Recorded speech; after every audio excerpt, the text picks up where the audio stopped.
Halo semuanya, kembali lagi bersama gua si RY dan terima kasih telah menonton video ini. Jadi hari ini gua akan nge-share salah satu video anime tentang, ya bisa dibilang sih spoiler ya, yaitu spoiler Maugakuen Futegi Gousha. Jadi hari ini adalah hari Minggu 20 September 2020 dan bertepatan dengan rilisnya episode ke-12 dari anime Maugakuen Futegi Gousha sub Indonesianya. Yang ingin gue bahas adalah pasti banyak banget orang yang terkejut dengan hadirnya Lei Glonsky. Yap. Tau gue nggak ini Ray atau Ray ya. Yang gue ya singkat gue Ray sih. Kalau di komiknya itu namanya Ray, tapi komiknya nggak sampai situ novelnya. Ray Maugakuen itu malah oleh ya. Dia adalah peniru atau orang yang menjadi atau mengaku sebagai Avos Dilhavia. Jadi itu yang tersebar yang saat ini kita ketahui. Tapi banyak sekali yang bertanya, apa sih alasan Ray menjadi Avos Dilhavia? Nah, dari sini gue akan sedikit ngebahas spoiler ya, atau lebih tepatnya itu spoiler tentang Ray Glonsky yang malah menjadi seorang pengkhianat atau bagaimanapun itu. Oke, kita bahas dulu dari episode 11. Jadi sini gue nggak bisa ngasih ilustrasi apapun soalnya gue sudah buat videonya dan ternyata kena take down karena hak cipta. Ya maklum aja soalnya animenya baru aja rilis ya, jadi nggak bisa sembarangan dibuat videonya oleh pihak lisensor. Di sini gue hanya menampilkan langsung dari apa yang bisa gue kasih ke teman-teman, jadi cukup dengarkan secara seksama aja. Jadi alasan Lei itu berkhianat atau menjadi Avos Dilhavia itu alasannya satu, dia bukanlah Avos Dilhavia sesungguhnya. Kalau teman-teman perhatikan, Avos Dilhavia itu sebenarnya sudah muncul ketika Anos melawan dengan Lei. Itu ada episodenya, gue lupa episode berapa, yang dimana itu ada sebuah turnamen, nanti Lei dan Anos itu bertempur gitu ya. Ketika bertempur kita melihat sosok orang yang menggunakan topeng ya, menggunakan topeng, dan kita tahu dia itu bukan Lei. Kenapa dia itu bukan Lei? Karena kita sendiri sadar kalau Lei dan Anos itu sedang ada di panggung untuk bertarung, untuk bertempur. Itu juga selepas bertarung ya. Jadi mana mungkin Lei-nya tiba-tiba ada dua gitu. Nah, siapakah orang yang bertopeng itu? Orang yang bertopeng itu adalah Shin Regalia. Jadi kita Shin Regalia. Siapa itu lagi Shin Regalia? Dia adalah orang yang bersumpah setia kepada Anos Voldigoat. Dan dia menggunakan topeng tersebut. Dan dia menyaksikan bahwa sang pendiri itu telah lahir. Yang ingin dia ketahui adalah apakah Shin Regalia ini akan mengkhianati Anos Voldigoat? Jawabannya sama sekali tidak gitu ya. Dan gue nggak bisa spoiler lebih jauh lagi. Kita akan kembali ke Lei itu sendiri. Jadi Lei itu menjadi Avos Dilhavia itu karena dia tidak terima apa yang telah dilakukan oleh umat manusia gitu. Di episode 11 kita melihat kalau guru dari Lei atau ketua pasukan manusia saat itu yaitu Jerga itu membuat sebuah sistem konsep bernama ESC yang dimana seluruh umat manusia beberapa ribu tahun kemudian akan melakukan balas dendam terhadap iblis, yaitu seperti cuci otak yang sudah kita lihat di episode sebelumnya di Maugakuen Futegi Gousha. Dan di situ Kanon selaku pahlawan tidak terima dengan apa yang ingin dilakukan oleh sang guru, karena di situ Kanon secara terang-terangan secara terang-terangan malah membela Anos Voldigoat yang saat itu sudah bereinkarnasi, sudah pergi dan sudah memisahkan dunia menjadi 4 sisi gitu. Karena itulah ketika Kanon itu bereinkarnasi, kita tahu sendiri kan asal muasalnya itu ada 7 ya. Dan yang paling kuat itu ada 1, yaitu yang menjadi si Lei. Nah, kita tahu sendiri Lei itu, kita nggak tahu asal usulnya dari mana Lei itu.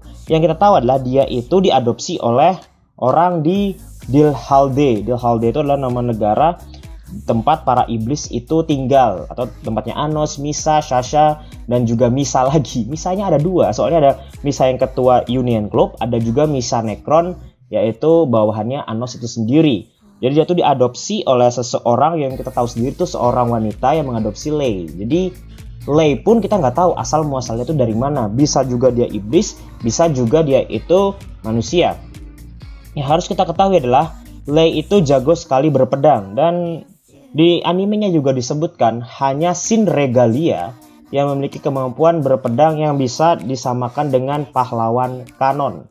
Dan kalau misalnya kita lihat di karakter-karakter yang ada, itu hanya Lei yang punya kemampuan berpedang yang bisa menyamai Anos. Dan kita juga tidak tahu apakah Shin Regalia itu memiliki kemampuan berpedang yang bisa setara seperti Anos. Apakah emang kenyataannya Anos dan Kanon itu kalau misalnya bela diri pedang itu jauh lebih kuat Anos? Kita juga tidak tahu. Tapi yang kita tahu adalah Anos lebih kuat dari Lei yang sekarang. Dan yang kita ketahui adalah ingatan dari Lei di masa lalu sebagai pahlawan kanon itu masih belum hilang. Oke, kita kembali lagi ke alasan. Yang tadi gue sebutkan adalah Lei itu menjadi Aphosdil Helvia palsu. Ya. Dia menjadi Aphosdil Helvia palsu. Kenapa dia menjadi Aphosdil Helvia palsu? Itu karena dia ingin melindungi Misa, ya. Misa mau Gakuen. Sekali ya kalau nggak bisa di secara video. Bukan yang ini, yang kedua, klub Union. Namanya sama ya. Misha, nggak pakai H kali ya nggak sih? Iya ini dia, ya nggak pakai H. Jadi dia adalah Aphosdil Helvia yang asli. Dan kita juga tidak tahu apakah dia ini memang hasil dari reinkarnasi atau dia dikendalikan. Karena kita tahu tetua iblis itu ada yang dikendalikan juga. Dan mereka yang sangat hebat itu masih bisa dikendalikan. Banyak yang berargumen bahwa Misha itu dikendalikan. Tapi dikendalikan oleh siapa? Itu yang menjadi misteri yang mungkin teman-teman harus ikuti langsung saat membaca novelnya gitu kan. Jadi kita simpulkan saja gini ya. Alasan Lei Glunzuli itu menjadi Aphosdil Helvia. Pertama, dia melindungi seseorang. Dia melindungi Misha. Kita tidak tahu juga kenapa dia ingin melindungi Misha. Tapi yang kita ketahui adalah Lei itu mencintai Misha dan sudah melamar Misha secara terang-terangan dengan memberikan kerang cincin. Berikutnya adalah Lei menjadi Aphosdil Helvia palsu. Itu karena dia tidak suka dengan manusia dan ingin memberitahu manusia atau mengajari manusia untuk menghargai iblis juga. Karena yang kita ketahui adalah yang membagi 4 bagian itu bukanlah manusia, melainkan Anos Voldigoth, yaitu seorang iblis itu sendiri. Dan yang ketiga adalah Lei ini tidak memiliki ingatan yang penuh sekali ya. Karena kita ketahui Eleonora itu juga salah satu yang punya asal muasal dari pahlawan kanon dan memiliki ingatan sedikit tentang itu. Jadi kita hanya tinggal menunggu aja 7 asal muasal sihir pahlawan kanon dan juga Anos dengan 7 tetua iblisnya. Bedanya adalah kalau bawahan Anos yang iblis tetua itu sudah jelas ya orang-orangnya siapa. Tapi kalau misalnya 7 asal muasal akar dari kanon itu hanya diperlihatkan baru 5 orang rasanya ya. 4 akademi pahlawan ya. Salah satu dari 4 tuh Eleonora dan juga 3 yang itu loh yang disakiti di pertarungan sebelumnya dan juga kemungkinan besar adalah Lei Glunzuli. Oke? Jadi mungkin itu saja video yang bisa gue sampaikan ya, ucapan-ucapan yang bisa gue sampaikan. Gue dapat informasi ini tuh dari grup-grup Facebook Mau Gakuen Futegi Gausha dan juga sebagian dari novel-novel yang mereka spoilerin ke gue. Jadi apakah gue baca? Jawabannya itu adalah belum baca sejauh itu. Tapi kalau komik gue baca semua dan kebanyakan dari mereka itu berpendapat bahwa Aphosdil Helvia itu mengendalikan ya. Jadi bukan seseorang gitu. Ada yang berpendapat seperti itu dan itu adalah pendapat yang sangat menarik gitu ya. Dia bukanlah orang tapi melainkan adalah ideologi yang dikembangkan untuk menghancurkan umat manusia dan itu juga semakin keren. Dan itulah tugas Anos karena Anos itu datang untuk membawa perdamaian gitu. Dia berinkarnasi demi perdamaian dan dia kembali untuk menyaksikan perdamaian itu sendiri. Dan itu sangatlah keren. Anos Voldigoth is gue banget.